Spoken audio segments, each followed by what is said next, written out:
जी friends, QC के अंदर analyst बहुत ज़्यादा प्रॉब्लम फेस करता है जब वो पीएच मीटर को कैलिब्रेशन कर रहा होता है तो उसकी पीएच मीटर की कैलिब्रेशन फेल हो रही है बार बार।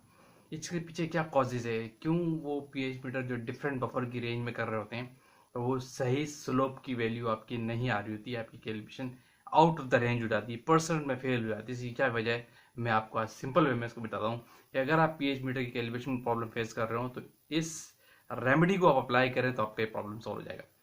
आगे चलने से पहले आप देख रहे हैं मेरे चैनल वॉइस ऑफ कैनी और मैं सफदर खान कैनी। देखिए, पुराने ज़माने में पीएच मीटर पे ये होता था कि अब एडवांसमेंट इतनी आ गई कि आपको सॉफ्टवेयर बेस्ड चीज़ें निकलती है। आपको पता है कि पहले लोग स्लोप भी नहीं निकालते थे, पीएच मीटर को जस्ट कैलिब्रेट करते थे एक बफर पे, दो बफर पे, जो पे बेस्ट प्रैक्टिस नहीं है। और जीएलपी की रिक्वायरमेंट, जीएमपी की रिक्वायरमेंट ये है कि आप पीएच मीटर को एक पर्टिकुलर रेंज पे कैलिब्रेशन करें। यानी जो आपकी लेबोरेटरी में, ये बेस करती है आपकी इंडस्ट्री के अंदर एनालिसिस पे।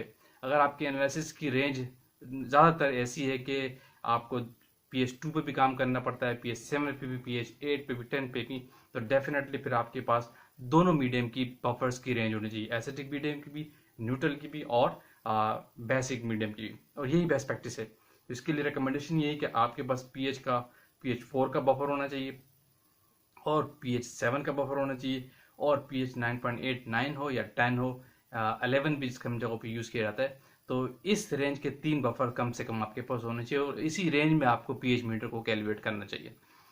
अच्छा, पहले आप स्लोप नहीं निकालते थे, अब बेस्ट प्रैक्टिस यही है। आप जो जितने मेटलर के पीएच मीटर आ रहे हैं और दूसरे और अच्छे पीएच मीटर आ रहे हैं, उनमें आप स्लोप की एक वैल्यू निकालते।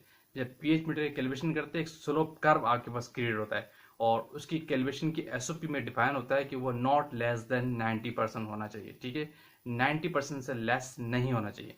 इसलिए अगर आपकी स्लोप की वैल्यू आफ्टर कैलकुलेशन, वो थ्रू ऑटोमेटिक कैलकुलेट करके देता है, अगर स्लोप की वैल्यू कम आती है तो आप कैलिब्रेशन एक्सेप्ट नहीं करते, आपकी ये एसओपी का पार्ट होता है। तो इस स्लोप को गिरने में या 90% से लेस आने में इसकी वजह क्या है, क्यों फेल हो रहा होता है, इसके पीछे रीजन सुनिए। इसके पीछे बेस्ट प्रैक्टिस यही है, और इसके पीछे फेलियर क्या होता है, वो ये होता है कि आप इलेक्ट्रोड ठीक तरीके से वॉश नहीं करते।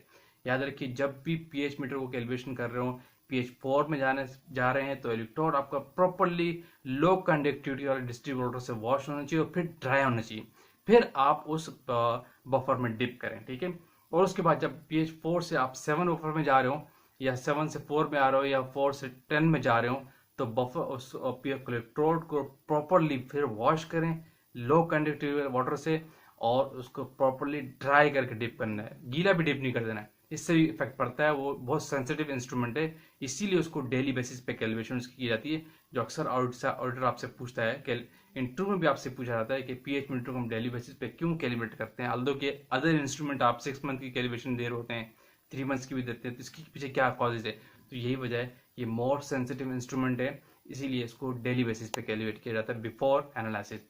ठीक है, पहला पॉइंट क्या है कि आपने प्रॉपरली इलेक्ट्रोड को वॉश करना होता है और ड्राई करना होता है, फिर उस बफर में डिप करना होता है। ठीक है, इस तरीके से करेंगे तो आपके 99% चांसेस होते हैं कि आपका स्लोप फेल नहीं होगा, आपकी कैलिब्रेशन पास हो जाएगी। ठीक है, दूसरा एक और फैक्टर जिस जो कैलिब्रेशन फेल होने का है, उसके पीछे ये कि आपके जो बफर्ड होते हैं उसको आप एम्बिएंट टेम्परेचर पे नहीं लाते। नॉर्मल जगहों पे देखा होता है कि बफर्ड को आप फ्रिज में रखते हैं। आप जब आप बफर की बोतल खोल लेते हैं उसको फ्रिज कंडीशन में रखा जाता है, लेकिन इसके लिए बेस्ट प्रैक्टिस ये है कि वो एम्बिएंट कंडीशन पे हो। लेकिन अगर आप फ्रिज में भी रखते हैं और उसके बाद कैलिब्रेशन के लिए सुबह निकालते हैं, तो इसके लिए रिकमेंडेशन ये है कि पहले उसको आप 10 मिनट 15 मिनट के लिए लेबोरेटरी में रख दें, उस बफर्स को एम्बिएंट टेम्परेचर पे आने दे। एनालिस्ट क्या करता है कि डायरेक्ट फ्रिज से निकाला भी वो फ्रीजर के टेम्परेचर पे, ठीक है, 8 to 15 डिग्री पे होता है वो, और उसको आप डायरेक्ट इलेक्ट्रोड डाल के कैलिब्रेशन करना शुरू कर देते हैं। तो ये गलत प्रैक्टिस है, इसी से भी आपका ये होता है कि कैलिब्रेशन का स्लोप फेल हो जाता है, क्योंकि वो टेम्परेचर सेंसिटिव डिपेंडेंट है। तो इससे वो जजमेंट में आउट आउट हो जाता है इलेक्ट्रोड, और उसका सॉफ्टवेयर जो मेटलर का जो है, या जो भी आपके पेज मीटर है, उसकी जो टैक्टिक्स है वो सपोर्ट नहीं करती। इसीलिए बेस्ट प्रैक्टिस ये है। दूसरा पॉइंट ये है कि अगर आपका बफर फ्रिज में है तो उसको पहले एम्बिएंट टेम्परेचर पर लाए तीनों बफर्स को, उसके बाद फिर आप 1 by 1 कैलिब्रेशन के लिए उसको चूज करें। तो दूसरा चांसेस ये है कि इसके थ्रू भी आपका स्लो फेल नहीं होगा, आपकी कैलिब्रेशन पास हो जाएगी। लेकिन सबसे बड़ा मेजर फैक्टर यही है कि अगर आपका इलेक्ट्रोड साफ नहीं होता, क्लीन नहीं होता, कंटामिनेटेड होता है, गीला होता है, या उस पर बफर 4 लगा और आप सिर्फ 7 में डाल देते हैं, तो वो रीडिंग फीस करने में बहुत प्रॉब्लम करता है। वो उसके सेंसर में ये दोनों रीडिंग जा रही है, उसके ड्रॉप्स अगर उसमें गिर जाते हैं 4 के अंदर 7 की कंटामिनेशन है, अगर आपके बफर कंटामिनेटेड है तो आपकी कैलिब्रेशन आउट होगी, कैलिब्रेशन आपकी पास नहीं होगी। ठीक है, जब भी आप पीएच मीटर कैलिब्रेशन करें, सबसे पहला पॉइंट इलेक्ट्रोड आप क्लियरली वॉश और ड्राई करें, और आपके जो बफर्ड हैं नंबर 2 वो एम्बिएंट टेम्परेचर पे हो, फिर आप उसकी कैलिब्रेशन करें।